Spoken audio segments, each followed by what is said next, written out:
तैसे जाणा जे देही उदास, गेले आशा पाश निवारुनी. विषय तो त्यांचा झाला नारायण, विषय तो त्यांचा झाला नारायण. नावडे जनधन माता पिता,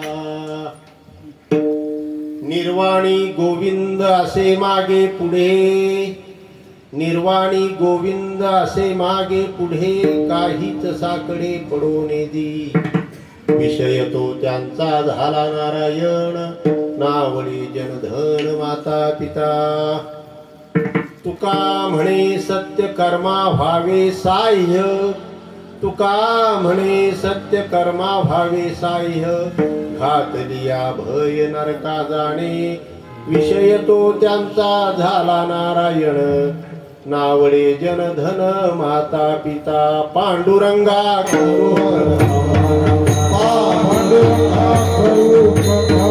पांडुरंगा करू प्रथम नमन, हरे चरण संताची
विठाला विठाला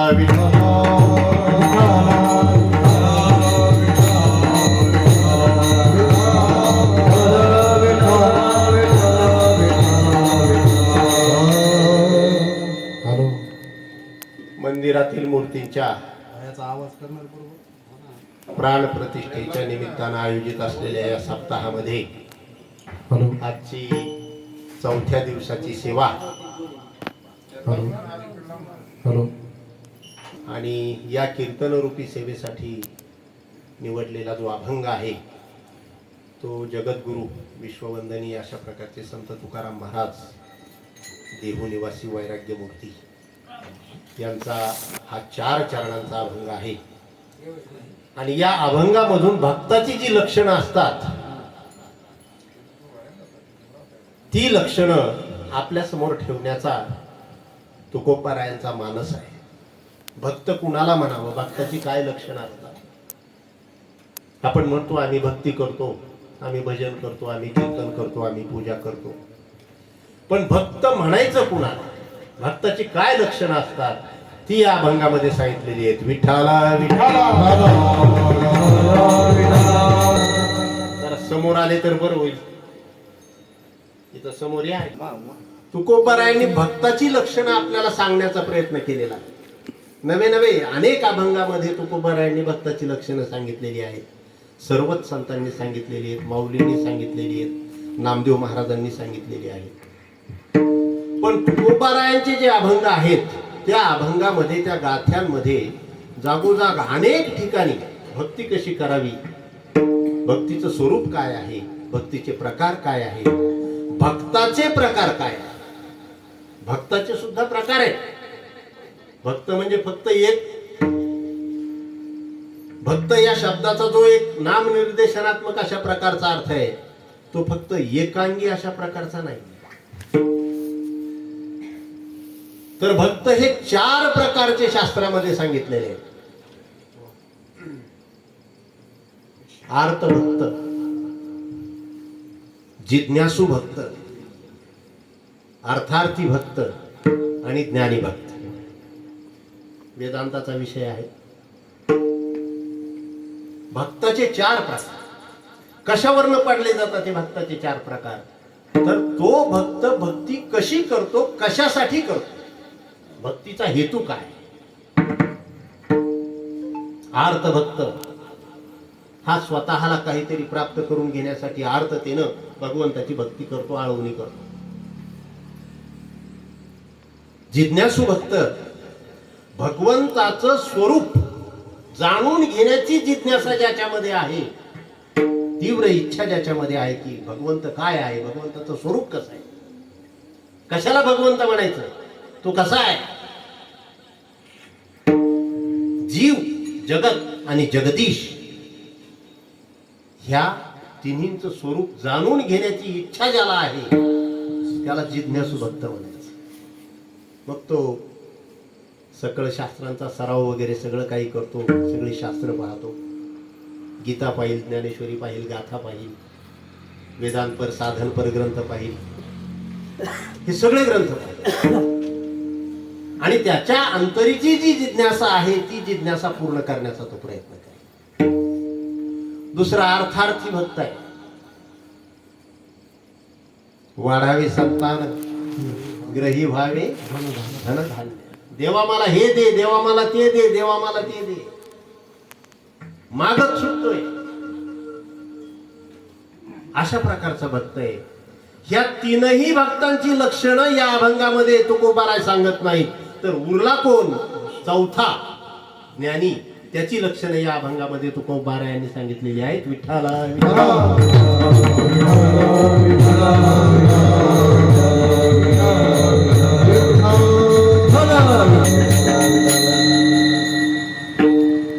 तर तुकोबाराय सरळ सरळ म्हणतात की भक्त म्हणावं कुणा. गळ्यात मोठी माळ असली म्हणजे भक्त आहे का? मोठा गंध लावलेला आहे म्हणजे भक्त आहे का? पांढरे शुभ्र कपडे घातलेले आहेत म्हणजे भक्त आहे का? भगवी वस्त्र धारण केलेली आहे म्हणजे भक्त आहे का? दररोज देवदर्शनाला जातो म्हणजे भक्त आहे का? दररोज पूजा करतो म्हणजे भक्त आहे का? भजन करतो म्हणजे भक्त आहे का? कीर्तन करतो म्हणजे भक्त आहे का? पाठ सांगतो म्हणजे भक्त आहे का? पोथ्या वाचतो म्हणजे भक्त आहे का? या अभंगामध्ये हे काहीच सांगितलेलं नाही. पोथी वाचणाराला भक्त म्हटलं नाही, माळ घालणाराला भक्त म्हटलेलं नाही, गंध लावणाराला भक्त म्हटलेलं नाही. ही सगळी बहिरंग लक्षणं आहेत भक्ताची, बाहेरून दिसणारी. तुकोबारायांना या अभंगामधून अपेक्षित असलेली जी लक्षणं आहेत ती अंतरंग लक्षण आहे. बहिरंग लक्षण आणि अंतरंग लक्षण आपण बघतो. पंढरपूरच्या वारीमध्ये जर आपण बघायला गेलं तर सगळ्यांनाच मोठे टिळे असतात, सगळ्यांच्याच गळ्यात माळा असतात.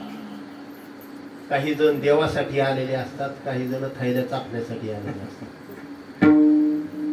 वर पाहायला गेलं तर पांढरे शुभ्र कपडे, डोक्यावर टोपी, मोठा गंधाचा टिळा, सगळ्याच्या सोबत विठ्ठल विठ्ठल, ज्ञानेश्वर माऊली, तुकाराम म्हणत चाललेला आहे, ज्ञानबा तुकाराम, ज्ञानबा तुकाराम म्हणत चाललेला आहे. आणि संध्याकाळी जिथं रावट्या पडतील तिथं याच्या थैलीत हात घाल, त्याच्या थैलीत हात घाल, भक्त बनायचं. वर पंग तर दिसतंय सगळं, लक्षण तर सगळं दिसायला लागलं. तुकाराम महाराजांनी त्याची टीका केलेली आहे. तुका म्हणे नको वरपंग देवा, घ्यावी माझी सेवा भाव शुद्ध, घ्यावी माझी सेवा भाव शुद्ध, घ्यावी माझी सेवा भाव शुद्ध, घ्यावी माझी सेवा. तुका म्हणे देवा नको वरपंग देवा, तुका म्हणे नको वरपंग देवा, घ्यावी माझी सेवा भाव शुद्ध, घ्यावी माझी सेवा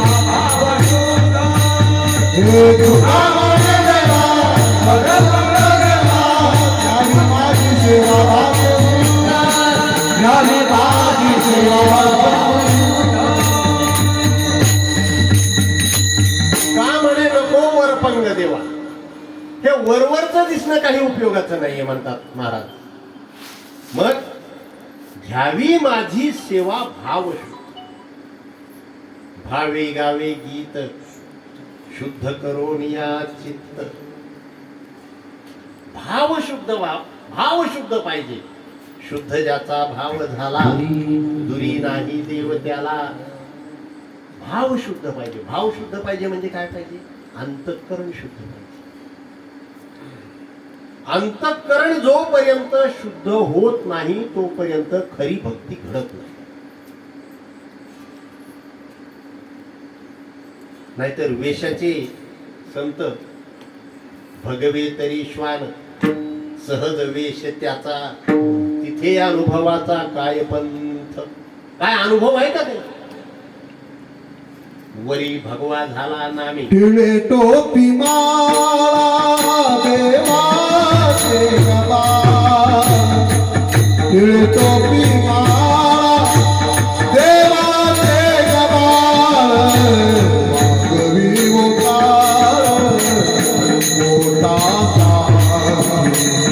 वागवी ओंकार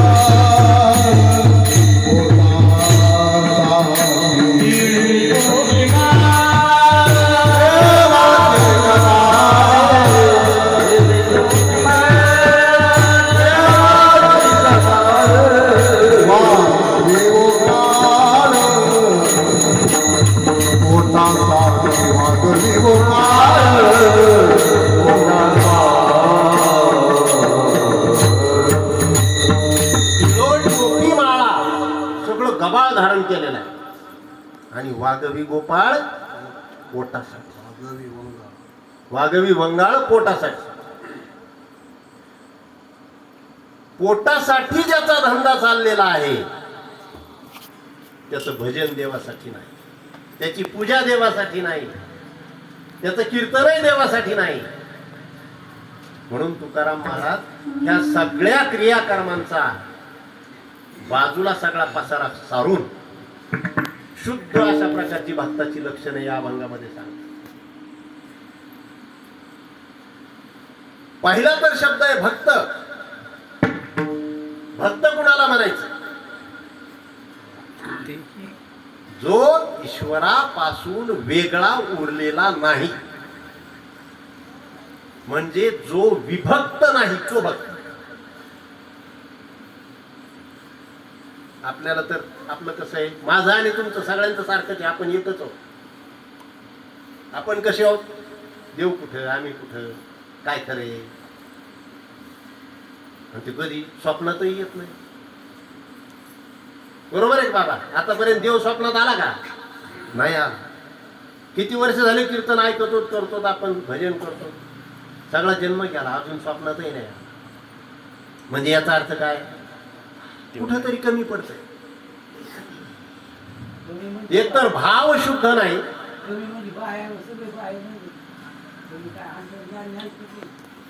सगळा बहिरंग परमार्थ चालू. बाबा म्हणतात सगळं बहिरंग चालू आहे आमचं. 100% बंधामध्ये आहोत. सुटलो नाहीत. सुटलो का नाहीत? खोटं नाही बोल. जोपर्यंत प्रपंच आणि प्रपंचातला आपला जो हव्यास आहे, आपला जो चिकटपणा आहे, प्रपंचाशी चिकटलेला, तो जोपर्यंत सुटत नाही तोपर्यंत भगवंताचा अनुभव येत नाही. प्रपंच सोडा असं सांगितलंय का? नाही सांगितलं. प्रपंचातच राहा. पण प्रपंचात पक्षी अंगणी उतरती,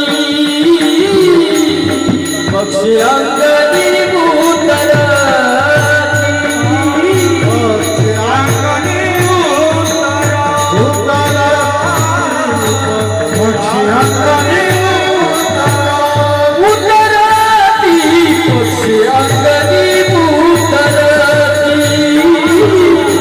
पक्षी अंगणी उतरती, पक्षी अंगणी उतरती,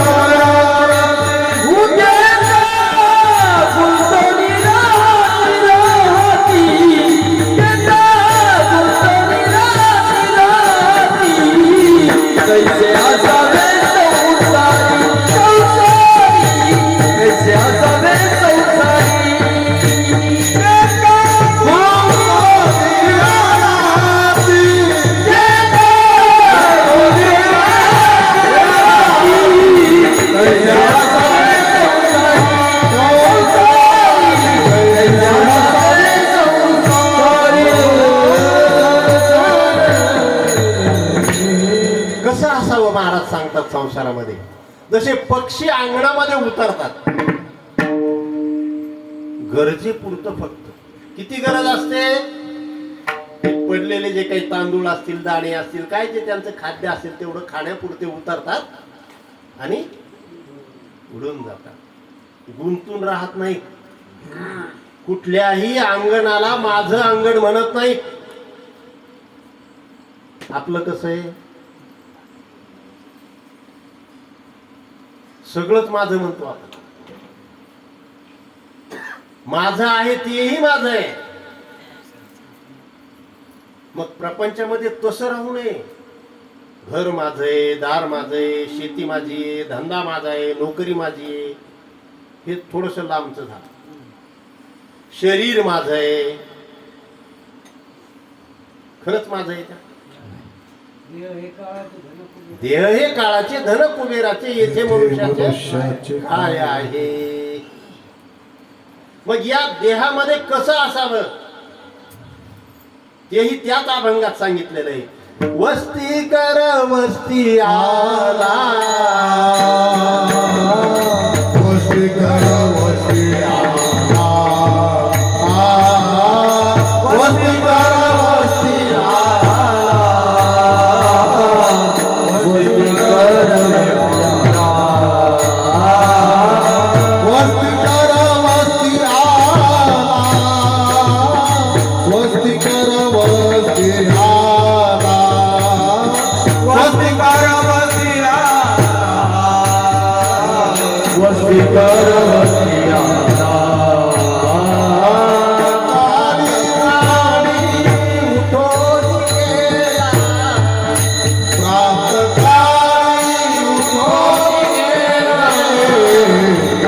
आसावे संसारे, कैसे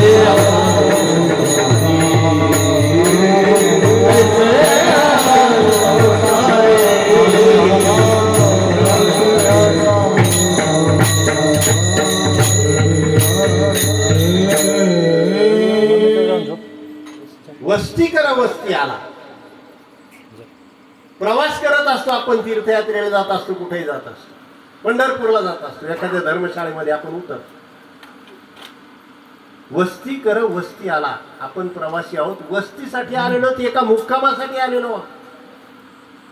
आणि प्रातःकाळी उठून गेला. कैसे असावे संसार. संसारात कसं असावं? वस्तीकारासारखं, पांथस्थासारखं, प्रवाशासारखं. आपण धर्मशाळेमध्ये राहायला गेलो तर ती धर्मशाळा लांबी, रुंदी, उंची वगैरे सगळं मोजितो का? किती खनमाळो दे, जागा किती बाय कितीची, पाण्याची काय सोय, फरशी बसवलेली का? नाही. आपल्याला फक्त रात्र काढायची असते, पडायचं, सकाळी आपलं उठायचं आणि आपल्या वाटेला जायचं.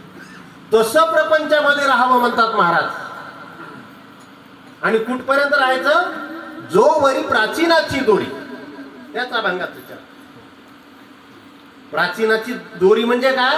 जोपर्यंत प्राचीन प्रारब्ध, संचितातलं प्रारब्ध जेवढं भोगायला आलेलं आहे तेवढं प्रारब्ध भोगेपर्यंत वस्तीकारासारखं राहावं. कुठं? या देहामध्ये, या संसारामध्ये, या प्रपंचामध्ये. मग जसं ती धर्मशाळा, ज्या धर्मशाळेत आपण मुक्कामाला गेलो, ती धर्मशाळेचा 7-12 आपण पाहत नाही, तिच्यावर नाव आपलं असावं का नाही. नमुना नंबर 8 असतो ना, मला वाटतं, तो काही पाहत नाही. मग तिच्यावर आपलं नाव असावं का नाही याचा काही विचार करत नाही. घेणं काय? मुक्काम करायचा, निघायचं सकाळी. तसं या देहामध्ये आल्याच्या नंतर काय करायचं, कशासाठी आलो आपण इथं, याचा कधी आपण विचार करतो का? नाही करत. खावे प्यावे ल्यावे हसावे सदैव, असंच चालू आहे सगळं. आणि असं चालू आहे म्हणून आपण भक्ताच्या व्याख्येमध्ये बसत नाही. संताच्या तर सोडाच, संत तर त्याच्या पुढे गेले. पण भक्ताच्याच व्याख्येमध्ये आपण बसायला तयार नाही. तसं पाहायला गेलं तर हे मंडळी बरीचशी बसायला लागलेली.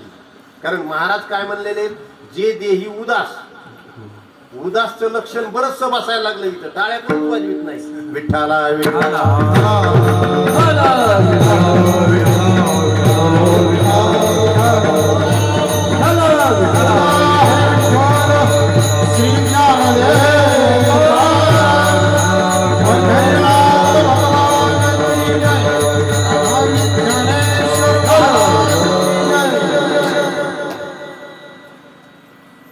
तर देहाविषयी, प्रपंचाविषयी किंवा या संपूर्ण जगताविषयी, नात्यागोत्याविषयी, मुलं बाळ, पत्नी, नवरा जे कुणी असेल त्यांच्याविषयी कसं असावं म्हणतात महाराज. त्यांच्यातच राहावं. राहायचं कुठं? त्यांच्यातच. पण मनामध्ये त्यांच्याविषयीची जी आसक्ती आहे ती आसक्ती हळूहळू हळूहळू हळूहळू अभ्यासाने कमी करायची.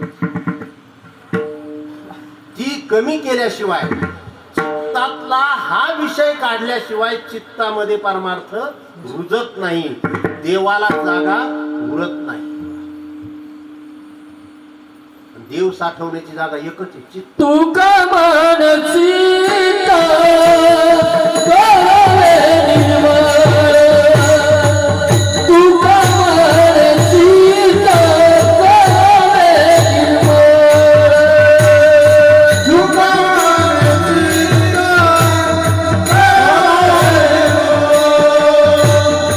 तू का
करावे निर्मळ. निर्मळ चित्त करायचं. लहान मुलं शाळेत जात, आपल्या लहानपणी पाट्या होत्या, पाट्या, खापराच्या पाट्या होत्या, बरोबर आहे बाबा. त्या खापराच्या पाटीवर खूप काही लेखणीनं घऱ्या घऱ्या घऱ्या ओढून टाकल्या आणि आता त्याच्यावर अक्षर लिहायचे. उमटतील का? नाही उमटणार. मग काय करावं लागेल? पहिली वारलेल्या रेगा, ओढलेल्या रेगा पुसून काढायच्या, त्याला पाण्यानं कोळशानं घासून मस्त काळीशार पाटी करायची, म्हणजे स्वच्छ करायची, म्हणजे निर्मळ करायची आणि मग तिच्यावर अक्षर गिरवायची, तर अक्षर उमटतील. तसं परमार्थामध्ये सुद्धा आहे. फार सोपं आहे परमार्थाचं काम, अवघड नाही काही. फक्त चित्त निर्मळ करायचं. चित्तातला प्रपंच, चित्तातला स्वार्थीपणा, चित्तातला लोभीपणा, चित्तातल्या इच्छा, चित्तातल्या वासना बाजूला सारायच्या. हे सगळं गबाळ बाजूला केलं की मग भगवंताचं प्रतिबिंब हळूच त्या चित्तामध्ये उमटतं. काय होतंय? आपल्याला जगतामधलं खूप काही आवडतं, भरपूर काही आवडतं. जे जे आपल्याला अनुकूल आहे ते सगळं आवडत असतं. फक्त आवडत नाही तो काय? देव आवडत नाही. का नाही आवडत? तोही आवडतो. आजारी पडल्यावर, दवाखान्यात ऍडमिट झाल्यावर तोही आवडतो. एखादं काम होईना गेलं, खूपच अडथळे यायला लागले, मग देवही आवडतो, आठवतो. नका का आवडेना पण आठवतो, देवा एवढं माझं काम होऊ दे. मग त्याला काय व्हायचं? किलोभर पेढे, नारळ फोडीन, आणखी काही दुसरे लोक असले तिकडचे तर ते म्हणतात काही काय काय नवस करतील लोक काही ठरवायचं नाही. मग मला सांगा की परमार्थामध्ये प्रवेश व्हायचा असेल तर असा स्वार्थ जवळ ठेवून प्रवेश होईल का? होणार नाही. दिसायला दिसेल आम्ही देवदेव करतो, पण खऱ्या अर्थानं देवदेव आपल्याकडून घडणार नाही. मग त्याच्यासाठी काय व्हावं लागेल, कसं करावं लागेल? महाराज अभंगाच्या पहिल्या चार गेले आशा पास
आईसे भक्त जाणार नाही म्हटले बरं का महाराज.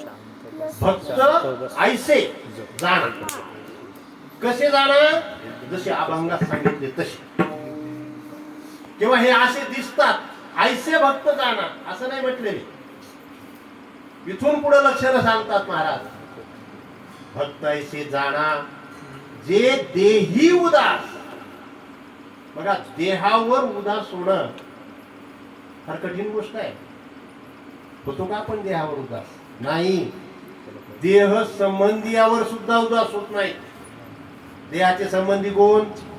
मुलगा आहे, मुलगी आहे, पत्नी आहे, वडील आहे, आई आहे, बाकीचे नातेवाईक आहेत, मामा आहे, मावशी आहे, चुलता आहे, काका आहे, मावसा आहे, सगळे.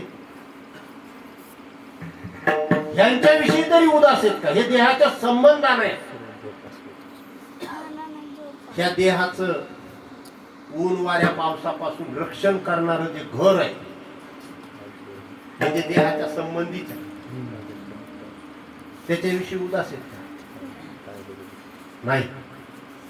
या देहाला अन्न पाणी देणारं माझं शेत आहे, त्या शेताविषयी उदास आहे का? देह संबंधी या विषयीच उदास नाही. आपली अशी अवस्था झालेली आहे महाराज.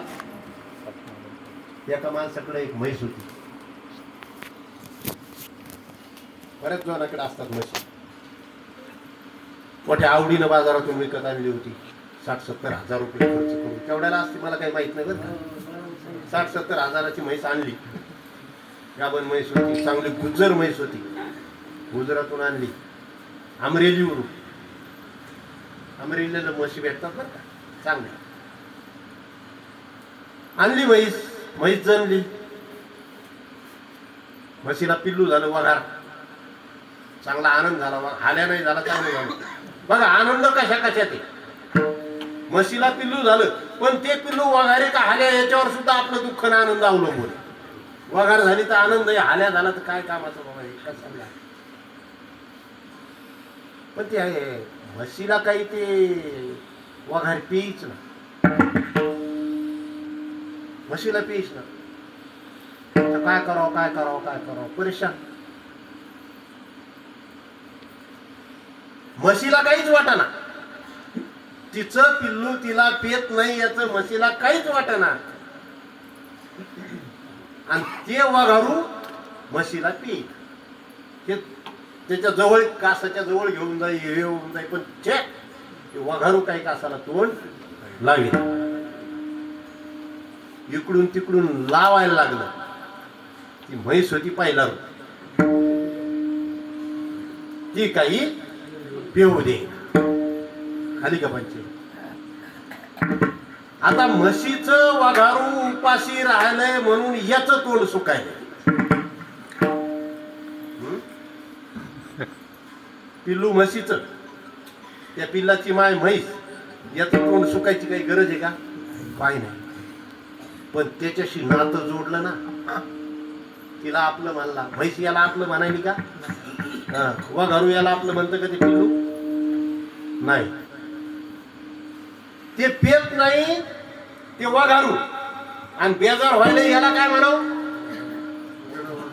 येड वगारू. विठाला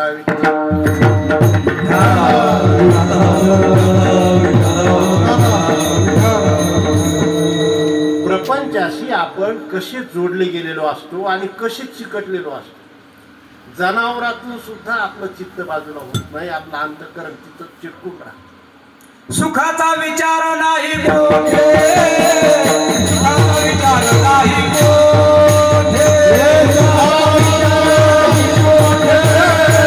सुखाचा विचार नाही मोठे, सुखाचा विचार नाही मोठे. दुःख बांधवरी आहे हा संसार, दुःख बांधवरी आहे हा संसार, दुःख बांधवरी आहे हा संसार, दुःख बांधवरी आहे हा संसार. सुखाचा विचार नाही मोठे, सुखाचा विचार नाही मोठे, सुखाचा विचार नाही मोठे, सुखाचा विचार नाही मोठे. दुःख बांधवडी आहे हा संसार. सगळा संसार कसा आहे? दुःखाचं गाठोड आहे महाराज, गाठोड. याच्यात कुठंही सुखाचा विचार नाही. विचार सुद्धा नाही. सुख नाही तर नाहीच, पण विचार सुद्धा नाही. वाटतं थोडंसं झाल्यासारखं, थोडं समाधान. कसं होतं? आपण आपल्या मनानं, आपल्या बुद्धीनं, आपल्या वृत्तीनं जर एखाद्या गोष्टीचा ध्यान घेतला ना, मला हे मिळावं, मला हे मिळावं, मला हे मिळावं, मला हे मिळावं, आणि ते मिळालं कर्मधर्म संयोगाने, तर ती वस्तू प्राप्त झाल्यानंतर आपल्या बुद्धीची जी चंचलता असते की हे मिळावं, हे मिळावं, हे मिळावं, ती चंचलता शांत होते आणि काही काळ बुद्धी स्थिर होते.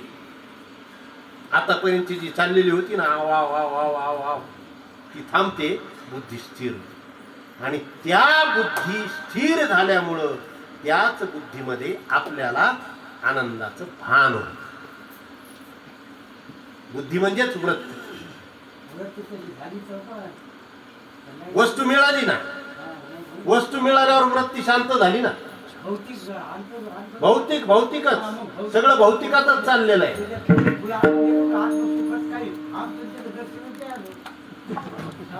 त्या दर्शनाचा तर मार्ग सांगितलाय ना महाराजांनी इथं. सुखाची कहाणी ऐकली कवनाची श्रवणी सुखे निद्रा अंथरुणी इंगळाची आहे. इंगळाच्या अंथरुणावर झोपलो आणि सुखाच्या निद्रेची अपेक्षा करायलो. कधी मिळेल? मिळणारच नाही महाराज. आपलं कसं चाललेलं आहे? गोळा करण्यामध्येच आयुष्य चाललंय आणि संत तर सांगतात की हे सोडा. लटके ते फेडा लटके ते फेडा लटके ते फेडा लटके ते फेडा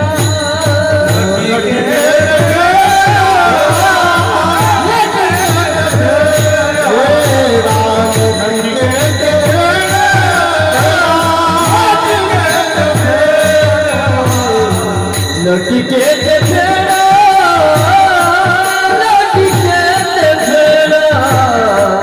लटके ते फेडा लटके ते फेडा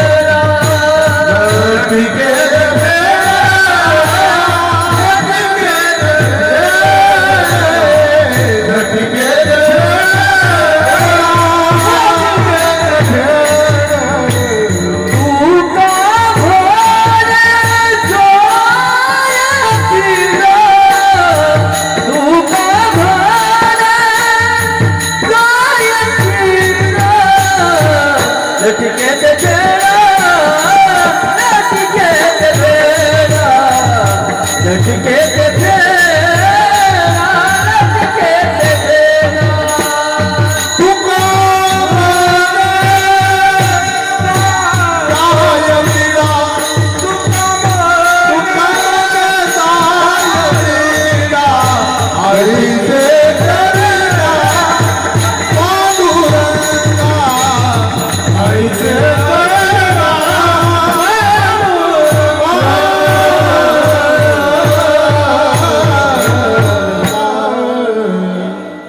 एकदम फिट प्रमाण. लटिके ते फेडा. तुका म्हणे जाय पिढा. जे जे लटक आहे ते ते फेडा सोडा. ते सोडल्याशिवाय भगवंताची प्राप्ती होत नाही. महाराज या अभंगाच्या पहिल्या चरणामध्ये तर असं म्हणतात की जे देही उदास, देहावर उदास जे झालेले, देहावर उदास होणं सोपं आहे का? महाराज जरासा पायामध्ये काटा टोचला ना कसं होतंय? देहावर उदास व्हा. का उदास व्हा? काहीतरी असेल ना. कशासाठी देह आहे? कशाचा देह आहे? कुणाचा देह आहे? कुठून आलाय? कधी याचा विचार करतो का आपण? देह हा पाचाचा उसना. उसना शब्द फार महत्वाचा आहे. केला एके ठाई मेळ. 5 भूतांचा हा देह आहे. काय काय आहे देहामध्ये? रक्त आहे, मांस आहे, मेद आहे, अस्थि आहे आणि वरून चामडं आहे. याच्या पलीकडे काय? बरं हेही आपल्या मर्जीनं आलेलं आहे का? कुणाचं काळ आहे, कुणाचं गोर आहे, कुणाचा एक डोळा इकडं पाहतो, एक डोळा इकडं पाहतो, कुणाचं नाक आखुडे, कुणाचं लांब आहे. आपल्या मर्जीप्रमाणे आहे का? बरं हा देह आपला आपण म्हणतो, आपल्याला प्रिय आहे आपला आपला देह. प्रत्येकाला आपला आपला देह प्रिय आहे का नाही? त्याच्याशिवाय मेकअप करतात का? महाराज लोक सुद्धा मेकअप करतात बघा. कीर्तनकार मेकअप करायला लागलेत. आता बाकीचे तर काय बोलावं. म्हणजे किती जीवावर देहावर किती प्रेम आहे. आणि हे प्रेम कशामुळे होतं? देहालाच मी समजल्यामुळे. जोपर्यंत आपण देहाला मी समजतो तोपर्यंत या देहाचे सगळे चोचले आपण पुरवायला लागतो. आणि देहाचे चोचले